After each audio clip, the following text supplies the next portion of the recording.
এই কবিতার শিরোনাম হচ্ছে কৃষ্ণ গহ্বর। এই পৃথিবী থেকে তুমি কিছুই নিতে পারবে না। পৃথিবীতে তোমার উত্থান পতন কেবল মাটির ভেতর পানির বুদবুদের মতো। মাটি তোমাকে গিলে নিবে তার অন্য আর 10টা বস্তুর মতো শেষ সময়। মাটি কি তবে তোমার মা? হয়তো, আবার না।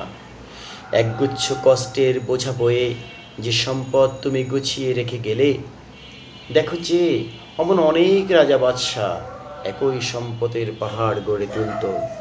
অবশেষে তা কেবলই বোগাস বু হয়ে হারিয়ে গেছে কালের গর্ভে বিলীন হয়ে। কতই না বোকা আমরা, ভাবতে পারো? অসীম শূন্যতার দিকে তাকিয়ে দেখো, সব কিছু ঘুরছে গোলক ধাঁধায়, কিন্তু কেউ তা জানে না। তুমি কি জানো?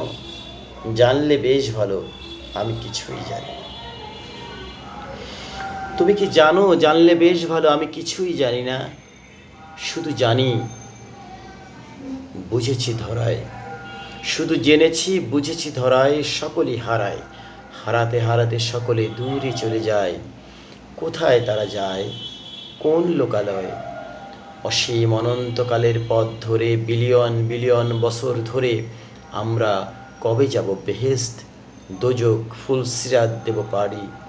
ভাবনাগুলো বড়ই এলোমেলো, কৃষ্ণ গহ্বর নিমিষে কালো। একদিন আমাদের গিলে খেতে সে হইতেছে প্রস্তুত, দূর আকাশের দূরের আঙিনায়। আমরা তা কেউ জানি না।